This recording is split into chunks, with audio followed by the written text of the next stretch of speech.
Hello everyone, this is R.S. Miller at the endtimenews.org and today is June 19th, 2013.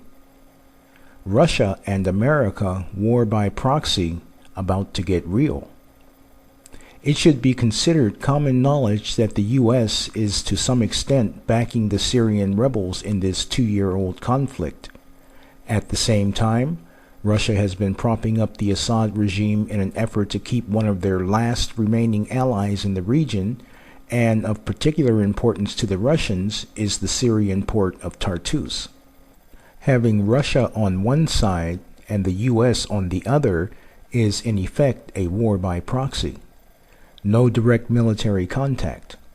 However, with the use of chemical weapons being brought into play, and the deaths of nearly 100,000 people, the pressure on the U.S. and NATO to act is fast approaching critical mass. Recently, the Pentagon rejected an attack plan against Syria initiated by U.S. Secretary of State John Kerry, who called last Wednesday for an immediate U.S. strike on Syrian President Bashar Assad's airfield, Bloomberg reported on Tuesday. According to the report, during a meeting with high-ranking U.S. Army officials, the Secretary of State specifically demanded that the U.S. Air Force target fields that were allegedly used to launch chemical weapons raids against rebel forces in the war-torn country. The chairman of the Joint Chiefs of Staff, General Martin Dempsey, criticized Kerry's combat scheme and requested additional information regarding the State Department's post-strike plan for the region, the report said. Dempsey said to have added that he believed the State Department may not fully grasp the complexity of an operation of such magnitude.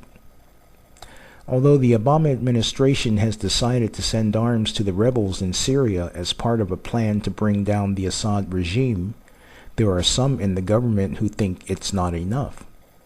Republican Senator Lindsey Graham argued Sunday that supplying rebels with arms was not enough to ensure Assad's defeat. We need to create a no-fly zone, Graham told NBC's Meet the Press. We cannot take air power out of the equation, he said. Meanwhile, Russian Foreign Minister Sergei Lavrov has warned against any effort by the United States and its allies to impose a no-fly zone over Syria, saying the move would be in violation of international law. You don't have to be a great expert to understand that this will still violate international law, and we really hope that our American colleagues will align their actions in accordance with the approach of the Russian-American initiative in preparation for the conference on Syria, Lavrov said on Saturday.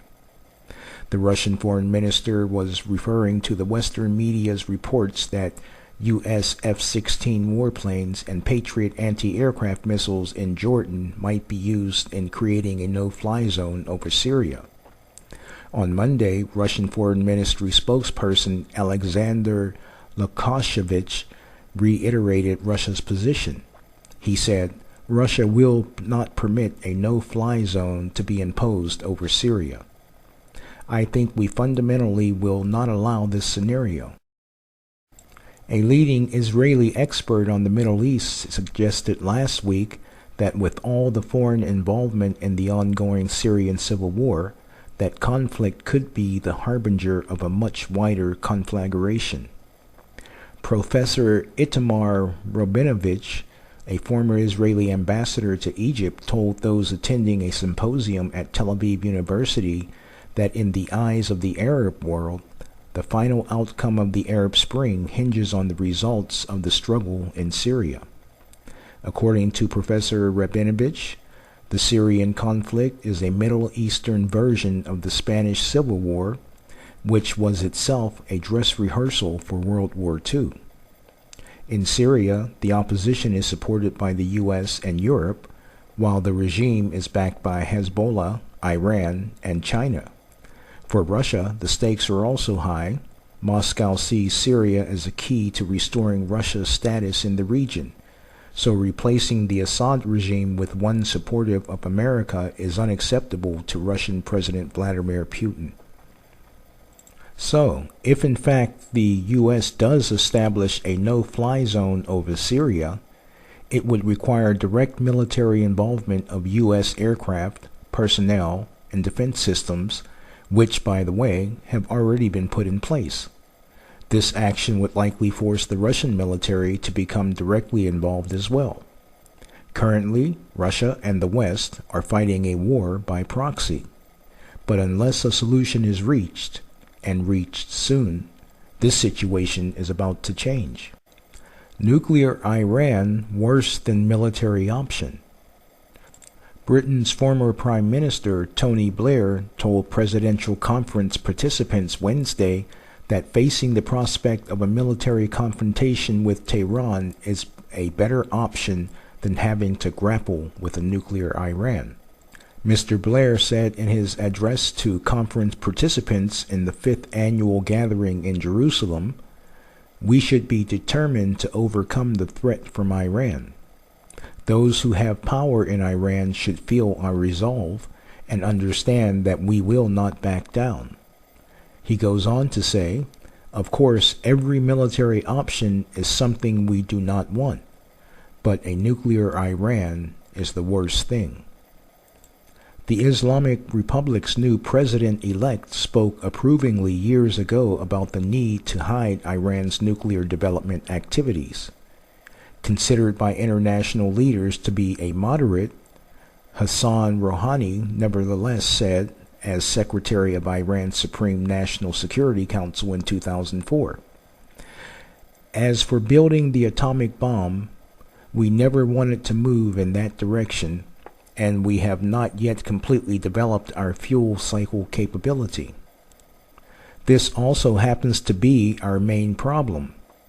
If one day we are able to complete the nuclear fuel cycle and the world sees that it has no choice, that we do possess the technology, then the situation will be different," he said.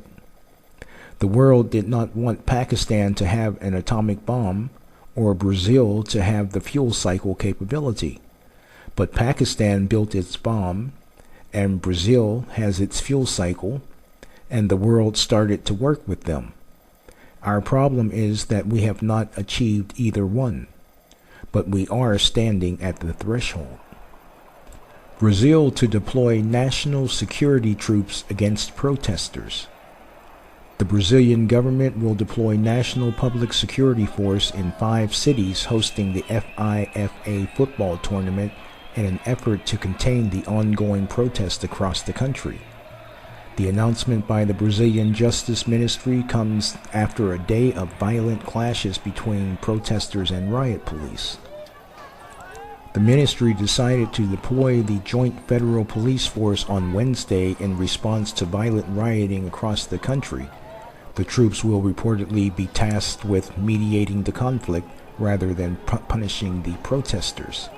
The National Public Security Force is usually deployed in Brazil to address serious security crises, such as prison riots or major gang violence.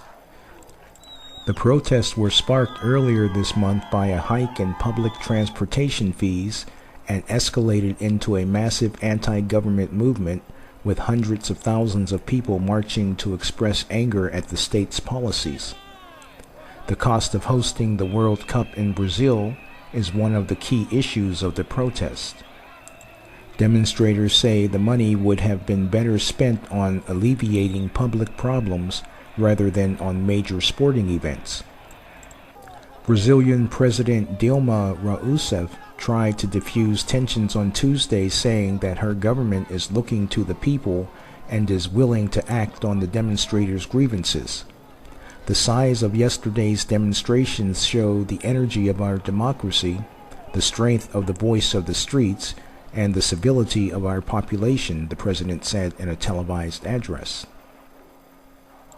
She went on to condemn the incidents of violence and called on the demonstrators to protest peacefully. The Great Lakes of North America, lowest water level in recorded history. A new study from the U.S. Army Corps of Engineers finds that water levels in the 2 Great Lakes, Lake Michigan and Lake Huron, have declined to record lows, and that water levels for the other Great Lakes are also well below average. The Great Lakes account for 90% of the country's surface water reserves. The lakes are at their lowest level since recording of water levels began in 1918. Scientists say the declining levels are threatening wildlife and commerce, as well as quality of life for 25 million people who live in the Great Lakes Basin. They attribute the issue mostly to changes in the climate. What do we do? Do we dredge more often? Asked Alan Steinman, director of Annis Resource Water Institute in Muskegon, Michigan. This is how society needs to adapt, not just with lower water levels in the Great Lakes, but also to rising sea levels like we saw in Hurricane Sandy. This is the new normal, he said. Friends, whether you believe in the God of the Bible or not, it is hard to deny that the earth is going through cataclysmic changes.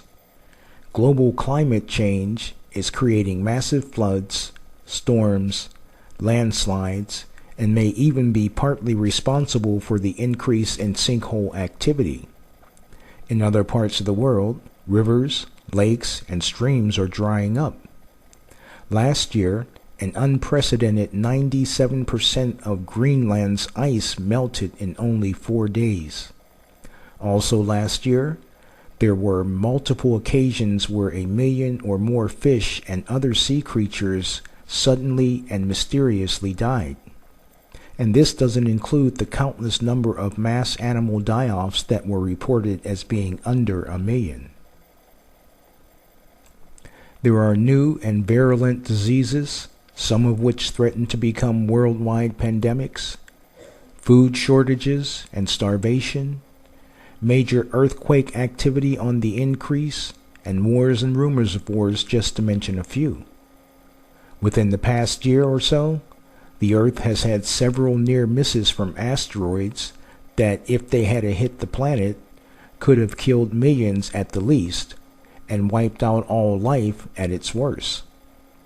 Increased solar activity threatens to send the U.S. and other modernized nations back into the Stone Ages unless something is done to protect the electrical grid. Believe it or not, these are all signs that we are living in the last days.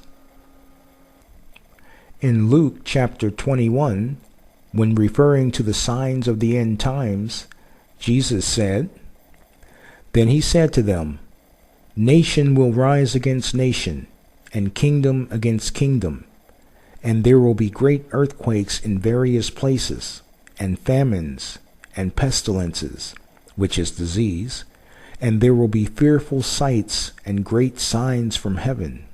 And continuing in verse 25, he says, "And there will be signs in the sun, in the moon, and in the stars, and on the earth distress of nations with perplexity, the sea and the waves roaring, men's hearts failing them for fear and the expectation of those things which are coming on the earth, for the powers of heaven will be shaken.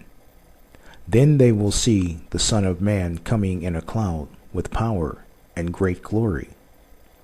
Now when these things begin to happen, look up and lift up your heads, because your redemption draws near." And of course, that redemption is the redemption of those who believe in Jesus Christ. All the signs are pointing to the fact that we are living in the last days, and time is getting shorter by the moment. We don't know the exact day when all these things will come to pass, but we will know when it is near, even at the doors. Are you ready to meet Jesus? If not, then you should follow the link below and pray the prayer of salvation with a sincere heart, and you will be saved. Don't wait until it's too late. May God bless you all.